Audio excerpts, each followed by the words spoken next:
1서 2장입니다. 요한일서 2장.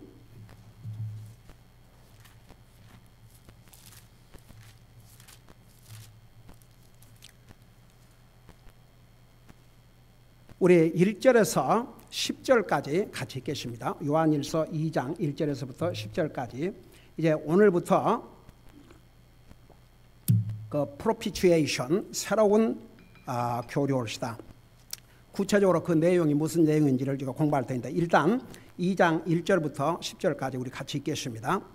그냥 2장 1절부터 2절까지 읽고 나머지를 내가 읽으면 설명해 드릴게요. 우리 같이 읽읍시다. 시작.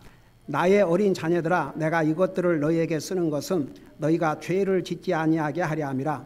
만일 누가 죄를 지어도 우리에게 아버지와 함께 계신 변호사가 계시니 곧 의로우신 분 예수 그리스도시라. 그분은 우리의 죄들로 인한 화의 헌물이시니 우리의 죄들뿐 아니요 온 세상의 죄들로 인한 화의 헌물이시라. 아멘. 앉으시 바랍니다. 우선 그 2장 1절에서 나의 어린 자녀들아 그랬는데, 지금 사도 요한이 성령의 감동을 받아서 그리스도인들에게 보낸 그 상대들이 진짜 아이들이라 그런 얘기 아닙니다. 여러분, 우리가 그 영적인 면에서는 나이와 관계없습니다. 여러분, 작년엔가 우리 그 유스 서머 그 베케이션 바이블 스쿨 때 무엇을 가르쳤냐 그러면, 성경에 나오는 인물들 가운데서 전부 나이가 어린 사람들이 어떻게 믿음을 가지고 하나님을 섬겼으며 어떻게 쓰임받았는지를 중점적으로 가르친 적이 있어요. 여러분이 잘 아시다시피 요시야 왕은 7살 때 왕이 됐는데, 그리고 또 다른 또 왕은 8살 때 왕이 됐는데, 한번 생각해봐요. 7살, 8살 애기들입니다. 애기들. 여러분 11개상, 11개와 역대상, 역대하를 보세요. 그 어린 나이에 하나님을 두려워하고 하나님을 제대로 섬기고 하나님을 두려워하는으로 나라를 다스릴 것을 그들의 마음속에 작정했어요. 얼마나 훌륭한 왕들이 됐습니까? 그 다음에 성경에 나오는 그 유명한 다니엘과 사드락 메삭 아벳느고 그 세 친구들, 티네저입니다. 다 어린 나이들입니다. 여러분, 하나님께서 물고기 2마리와 빵 5개로 남자만 5,000명, 그러니까 여자와 애들로 합하면 2만 명이 넘는 그 많은 숫자를 먹였는데, 그 누구가 쓰임받은 줄 아십니까? 어린 아이가, 어린 보이가, 리를 보이가 자기 도시락으로 싸운 그것을 예수님에게 다 드렸어요. 그 예수님이 그거에 블레스를 하니까 남자만 5,000명이 먹고 12바구니가 남았는데, 그건 누구에게로 돌아갔을 것 같습니까?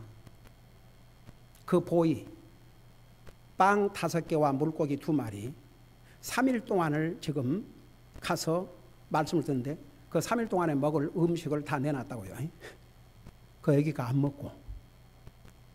그 대신 하나님께서 몇십 배로 12바스켓을 채워가지고 누구에게 줬겠습니까? 그 아이에게 줬겠지요. 그래서 영적인 면에서는요, 나이가 많고 적음에 달려있지 않습니다. 나이가 80 노인이 돼도 영적으로는 어린 아이와 같은 사람도 있고, 비록 티네저라 할지라도 하나님 보실 때에 정말 영적으로 성숙한 사람들이 있고, 그러니까 지난번에 그 제 자매가 우리 아이들에게 왜 그렇게 뭔가를 해주려고 그러냐 그러면, 자기도 온 자식이 있지만 이 어린애들이 그 주님을 섬기는 것을 보니까 진짜 어메이징이거든요. 진짜 so blessing. 그러니까 거기 감동이 돼가지고 뭔가를 해주려고 그러고 그래요. 그러니까 영적인 면에는 나이가 많고 적음에 있지 않습니다. 그런데 여기서 특별히 나의 어린 자녀들아 그런 걸 보면은 영적으로 아직 성숙하지 못했던 것 같아요. 이 요한일서를 기록해서 보낸 그 그리스도인들이 영적으로는 아직 성숙하지 못한 것 같아요. 그러니까 나의 어린 자녀들아, 내가 이것들을 너에게 쓰는 것은 너희가 죄를 짓지 아니하게 하렵니다. 자, 이제 우리가 보세요. 우리는 예수님을 영접함으로 구원받고 우리의 죄를 용서받았어요. 그렇다고 해서 죄를 지어도 좋다는 허가장이 아닙니다. 많은 사람들이 그러면 어차피 하나님 은혜로 구원받으니까 죄를 지어도 뭐 괜찮겠구나. 죄를 안 지으려고 노력을 해야 됩니다. 만일에 죄를 지면 절대 그냥 지나가지 않습니다. 여러분, 그리스도인이 죄 짓고 마음의 어디서부터 시작이 되냐 그러면 그리스도인이 죄를 짓고 마음의 평화가 있겠습니까? 거기서부터 시작을 해요. 그래서 죄를 짓지 아니하게 하려 합니다. 그러니까 이 하나님의 말씀을 여러분 그 요한일서는 요한일서, 요한이서, 요한삼서, 요한복음을 사도 요한을 가리켜서 사랑의 사도라고 그래요. 그래서 사도 요한을 통해서 기록한 요한복음, 요한일서, 요한이서, 요한삼서, 요한계시록에는 사랑이라는 단어가 얼마나 많이 나오는지 모릅니다. 그러니까 그 사도를 통해서 기록한 말씀에 너는 구원받고 하나님의 자녀가 됐으니까 죄를 지어도 좋다 그걸 안 했어요.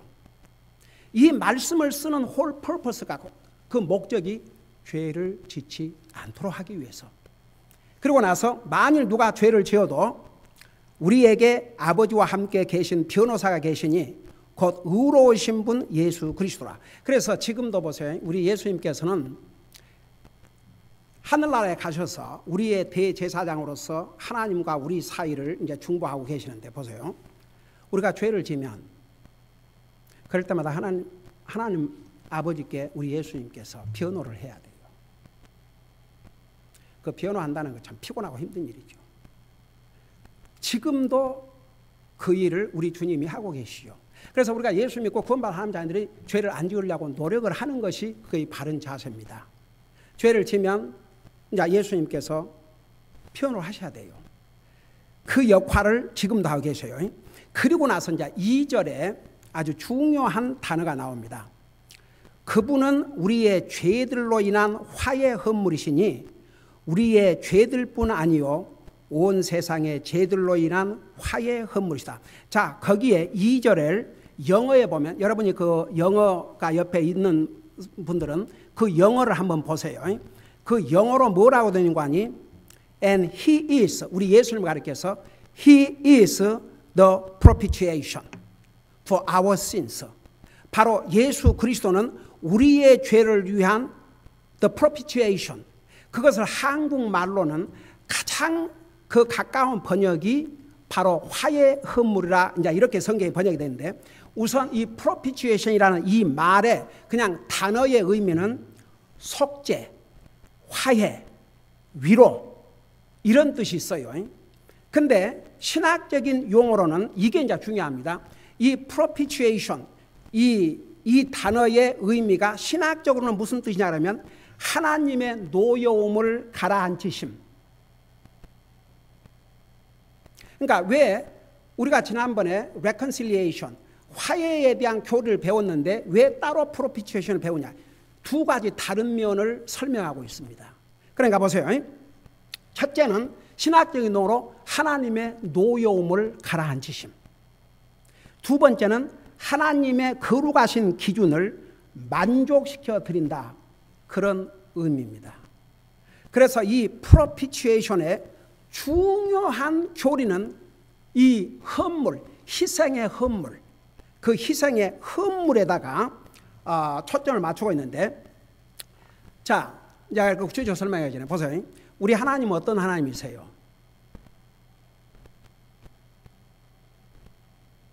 여기에 하면 이제 보세요. 우리 하나님은 거룩하신 하나님이세요. 감히 죄인이 하나님을 접근할 수 없습니다. 하나님을 뭐라는 건지 우리 히브리서 보면 소멸하는 불이라고 했습니다. Consuming fire. 하나님 무서운 분이십니다. 하나님은 거룩하신 하나님입니다. 사람은 죄로 물들은 죄인입니다. 여러분, 거룩하신 하나님 앞에 죄인이 구약시대 보세요. 접근했다가는 현장에서 죽임을 면치 못했습니다. 그래서 구약시대 때는 제사장을 통해서 하나님 앞에 나아갈 수 있었어요. 제사장을 통해서 개인이 가령 예를 들어서 하나님이 임재하신 지성소 안에 대제사장 외에 다른 사람이 들어가면 현장에서 죽임을 당했습니다.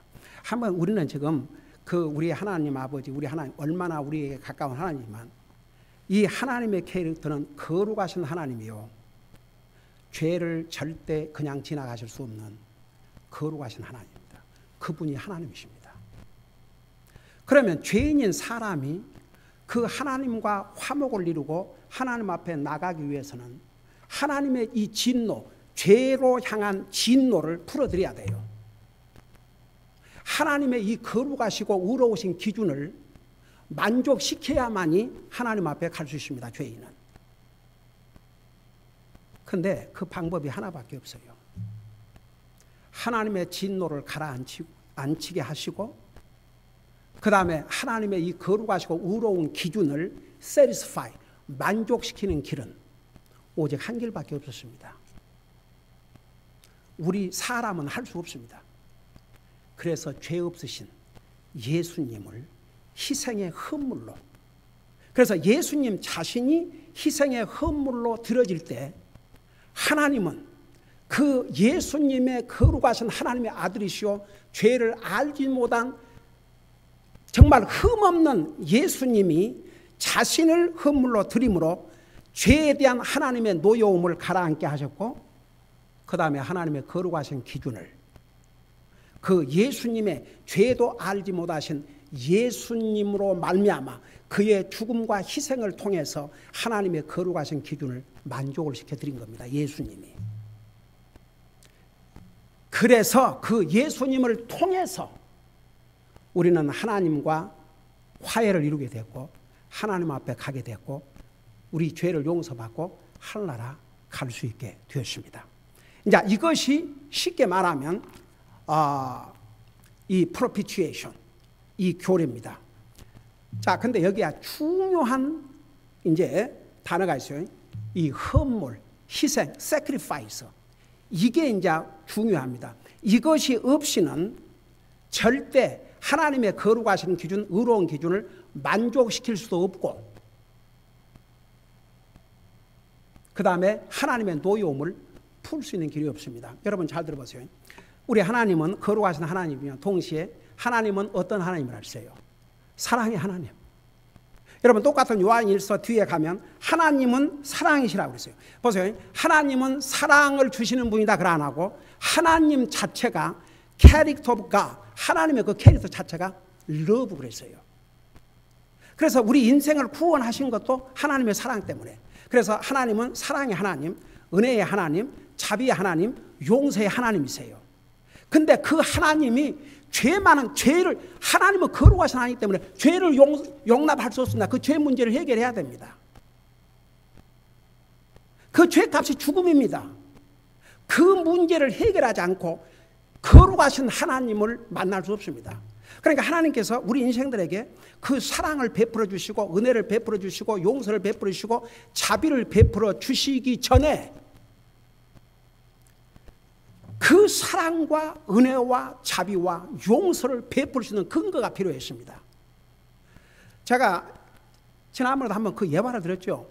옛날 중국 고사에 보면 사람이 왕이 하도 백성들이 방자하니까 새로운 법을 만들어가지고 누구든지 이 법을 어기면 누구든지 그 눈을 빼겠다.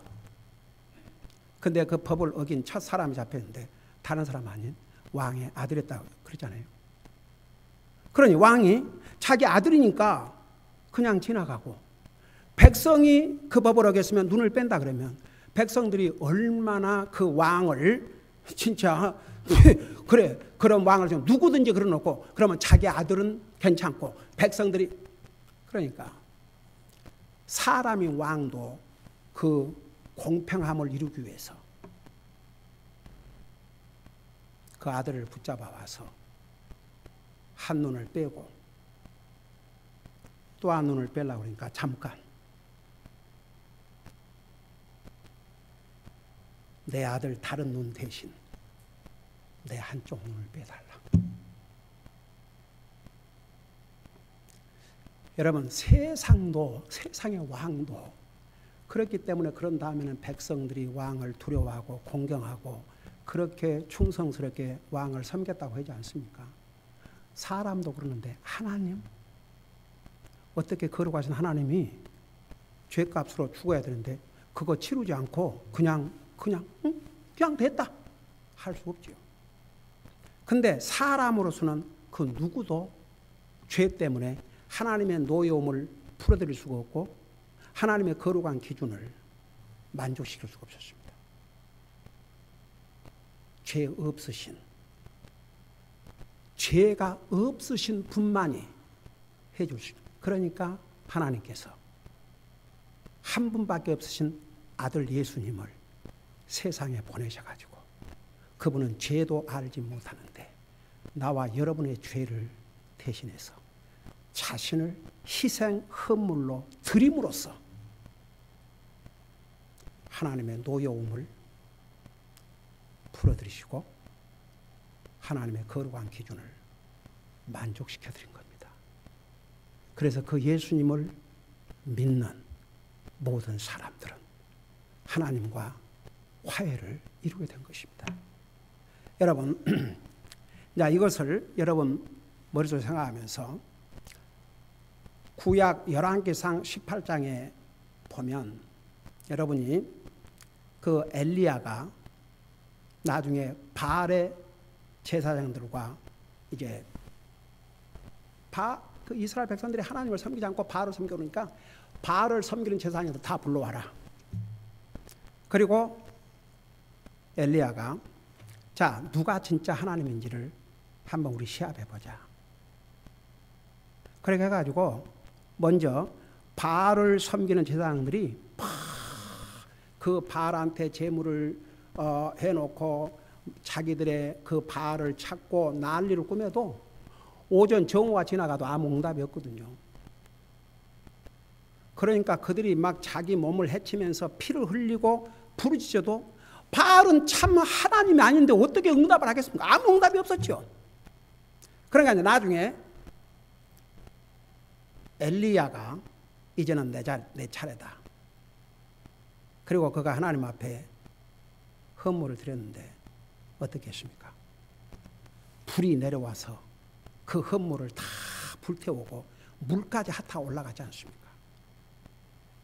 그 사건을 통해서 뭘 보여준 줄 아십니까? 여러분 잠깐 우리 열왕기상 18장을 보시기 바랍니다.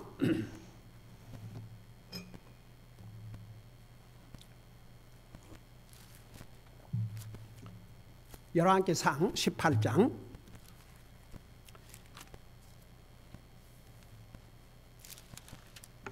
여러분 거기에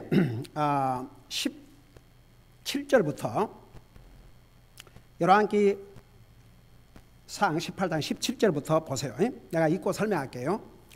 아합이 엘리야를 볼 때에 그에게 이르되 내가 이스라엘을 괴롭게 하는 자냐 하매 18절 그가 대답하되 내가 이스라엘을 괴롭게 하지 아니하고 당신과 당신의 아버지 집이 괴롭게 하였나니 곧 당신들이 주의 명령을 버렸고 당신이 바알들을 따랐나이다.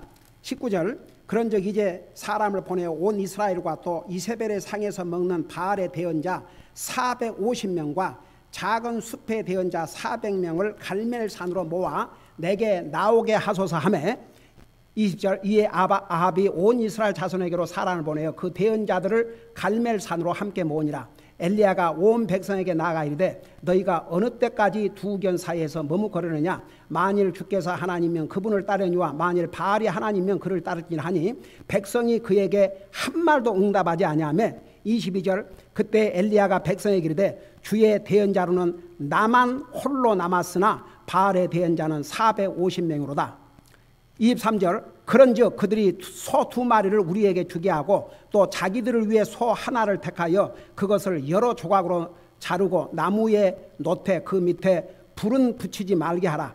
나도 다른 소를 예비하여 나무에 놓고 그 밑에 불은 붙이지 아니하리라.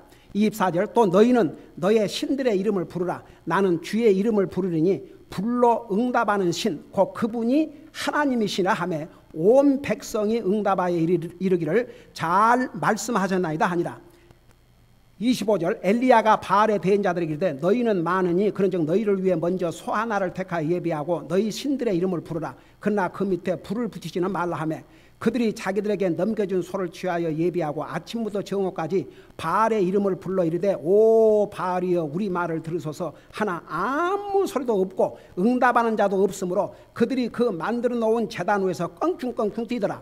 정오에 엘리야가 그들을 조롱하여 이르되 큰 소리로 부르라. 그는 신임으로 지금 이야기하고 있거나 쫓아가고 있거나 여행 중에 있거나 혹은 자고 있으니 반드시 깨워야 하리라 하며 그들이 큰 소리로 부르고 자기들의 규례에 따라 몸에서 피가 철철 흐르기까지 칼과 창으로 자기 몸을 찢었더라.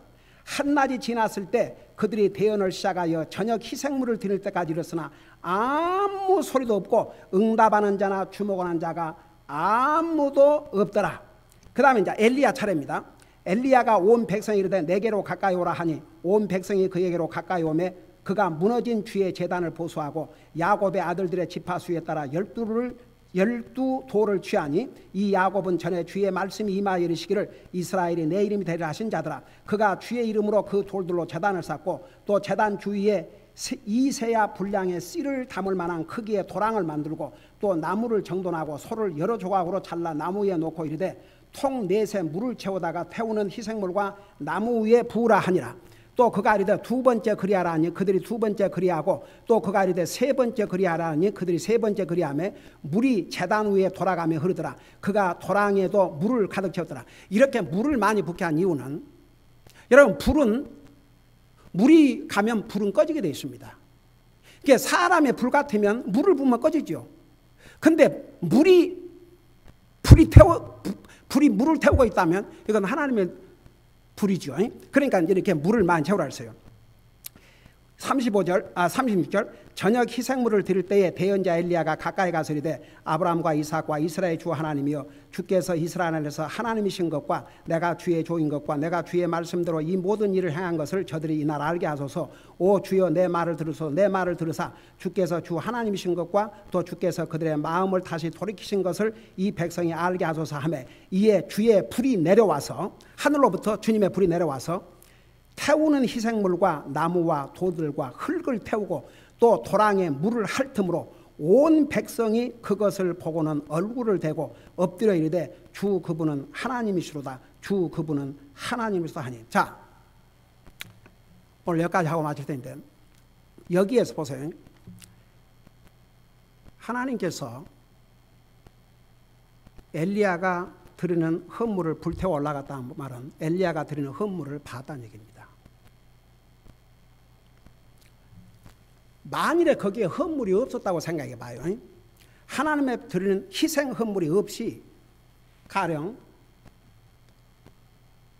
엘리야가 기도만 했다고 하십시다.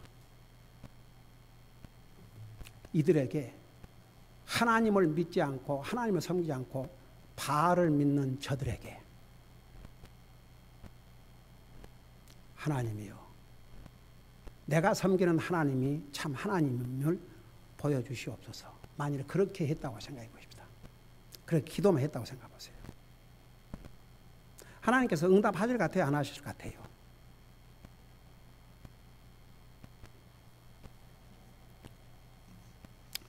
여기에 중요한 의미가 있습니다. 헌물. 하나님께서 이 헌물을 받으신 거예요. 그러니까 보세요. 이 propitiation, 이 교리, 하나님의 노여움을 가라앉으시고 하나님의 거룩한 기준을 만족시키는 이 교리인데 중요한 게 헌물입니다. 엘리야가 기도만 했다고 해서 불이 내려와서 뭘 하겠습니까? 불이 내려와서 무엇을 받아갔어요? 헌물을 받아갔습니다. 희생물을. 이 경우에 소를 여러 조각으로 내서 희생형을 드렸죠. 그러니까 이제 그게 사실은 앞으로 다가올 이건 구약시대 때니까 언젠가는 이런 짐승이 아닌 거룩하신 하나님의 아들이 이 땅에 오셔서 그 헌물을 드실 거예요. 헌물로 자신을 드릴 것이고 주님이 받아들일 것을 그림자로 보여준 놀라운 사건입니다. 그러니까 여기에 이 propitiation, 하나님의 노여움을 이렇게 가라앉히고 하나님의 거룩한 기준을 만족시키는 이 교리의 핵심은 헌물입니다. 희생물. 예수 그리스도께서 자기 자신을 희생의 헌물로 드림이 없었다면 우리 인생에 구원 없습니다. 원수가 된 하나님과 관계를 절대 화목하게 할 수 없습니다. 바로 예수님 자신의 희생 때문에. 그게 이제 이 이 하나님의 노여움을 달래고 하나님의 거룩한 기준을 만족시키는 이 프로피치에이션의 그 핵심 교리입니다. 예수님 자신이 나와 여러분을 위해서 자신을 희생의 헌물로 드림으로 하나님의 노여움을 가라앉히시고 하나님의 거룩하시고 의로운 기준을 만족시켰습니다. 그래서 나와 여러분이 담대하게 하나님 앞에 죄인인 우리가 거룩하신 하나님 앞에 나갈 수 있게 된 것입니다. 기도하십니다. 우리 아버지 하나님, 우리 하나님은 거룩하신 하나님이요, 우리는 죄인들이기 때문에 죄를 미워하시고 죄의 값을 반드시 치러야 되는 거룩하신 하나님 앞에 우리는 갈 수가 없었습니다. 우리의 죄값으로 죽어서 지옥할 수밖에 없었습니다. 그러나 예수 그리스도께서 거룩하신 하나님이신 예수님이 사람의 몸으로 이 땅에 오셔서 죄를 알지도 못하신 자신을 희생의 헌물로 드림으로 하나님의 진노를 가라앉히시고 하나님의 거룩하시고 의로우신 기준을 만족시켜 드림으로 죄인인 우리도 이 예수님을 통해서 하나님 앞에 가는 이런 놀라운 길을 열어주셨습니다. 오늘 이 하나님의 은혜와 우리 예수님의 희생을 우리 잊지 말게 하시고 항상 그 주님의 은혜에 감사드리고 하나님의 사랑에 감사드리고 우리의 삶의 목표가 주님이라는 거 잊지 말고 우리의 삶을 통해서 계속 주님 앞에 영광을 돌려드릴 수 있도록 우리의 삶을 인도하여 주시옵소서. 감사합니다. 사랑합니다. 예수님의 이름으로 감사 기도드리옵나이다. 아멘.